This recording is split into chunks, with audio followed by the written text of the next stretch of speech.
So tell me where the idea for Interceptor came from. Well, Interceptor began, it was an idea I wanted to write because I wanted to move from novels into directing movies. But I had to come up with something that would be thrilling and fast, but also, makeable at a certain budget. So I was going to write this story set in like an Alaskan CIA listening post. And this CIA agent was going to hear, missiles being fired and had a direct line to the White House. And as I prepared that, I discovered SPX-1 and Fort Greely and the Interceptor missile program. And I found that was far more interesting. And so once I set the story at SPX-1, I had my gripping action thriller, especially when you discover that it really does take 24 minutes for a nuclear missile to fly from Russia to the US, and you have 12 minutes to stop it. As an action thriller writer, I had my story then. The timing of it, it's remarkably well timed. Was that just luck of the draw? Was it held or anything like that? No, it was purely coincidental. I wrote Interceptor in 2017, and it went through the vicissitudes of Hollywood.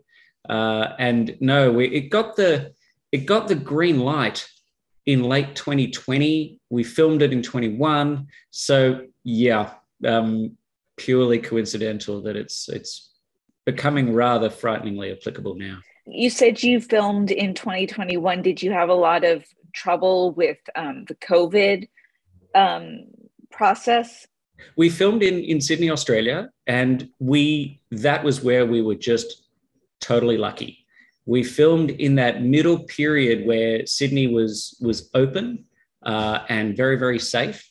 We did have COVID protocols on the set, but no, we got very lucky. We filmed, I was about 3/4 of the way through the edit when Sydney went into lockdown again. So we were just fortunate. That is blind luck. What is the difference in your process between writing a novel and writing a screenplay? A novel is like running a marathon. A screenplay is like Usain Bolt running the 100-meter sprint at the Olympics. There is no extraneous stuff in a script. And the idea for Interceptor suited a script because it would not have had enough depth of story to fill a 400-page book. But for a screenplay, it just rocketed along. And it was funny with Interceptor that we had a few offers for people to buy the script, but they didn't want me to direct it. And so we walked. So the process is different. And they're different arts. Writing a novel is a far more long play, long form prospect, whereas a screenplay is short, sharp, fast, get in, get out, make it as exciting as possible. Did the experience of directing live up to your expectations? Yes, it was great.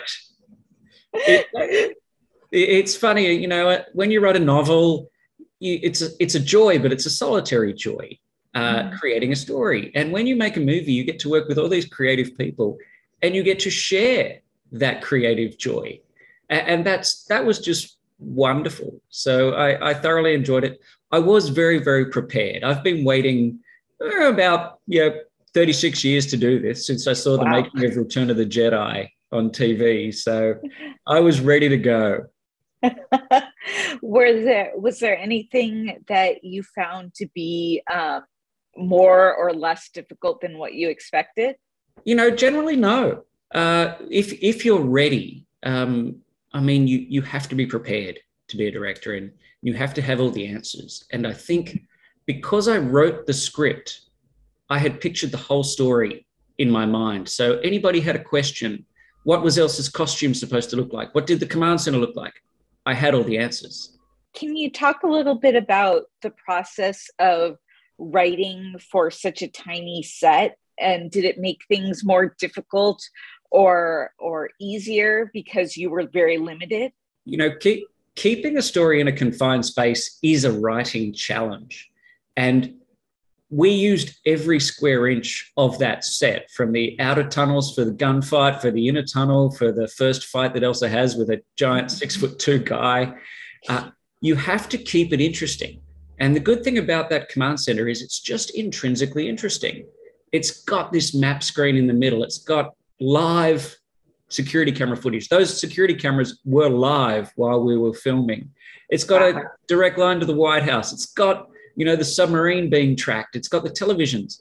So as long as you keep people interested, you can get away with having your story in this single location, as long as that location is interesting. If anything, it becomes a part of the story. How much of it was based on fact versus how much of it was stuff that you kind of guessed at or made up? The joy of setting your story in highly classified places is that nobody can prove you wrong. It's great. I mean, who's going to say, oh no, that's not what SPX1 looks like. They'd be breaching classified information. So when you go into the classified stuff, the world is your oyster. It's like the Hunt for Red October. It's fantastic. That said, the flight time for missiles is true, 24 minutes and 12 minutes to shoot them down. SPX1 does exist. Fort Greely exists.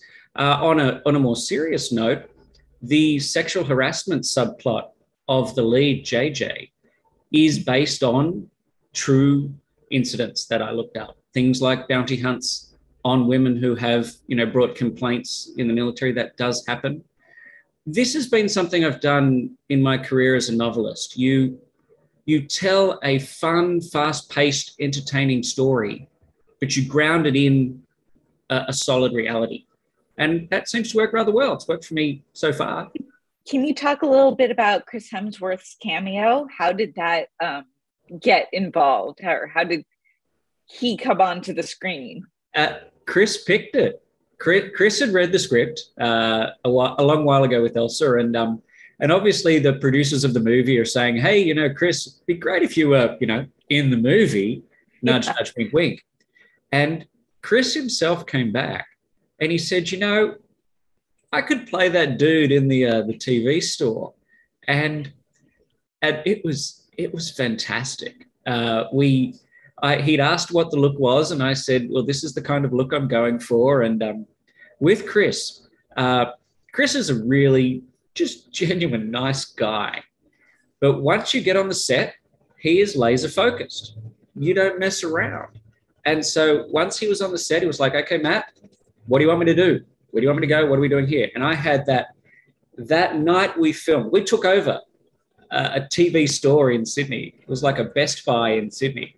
And we took it over, and I had every single moment for Chris laid out. We left a lot of that on the cutting room floor. I have a whole lot more footage of Chris Hemsworth in there. He's dynamite. He's that good. And we have some photos of Elsa. She came to the set that day, and you see the two of them together, and they're just lovely. They're a really nice couple. Well, they're telling me to wrap up. So but thank you so much. I really appreciate you taking the time today. You're very welcome. Thank you very much.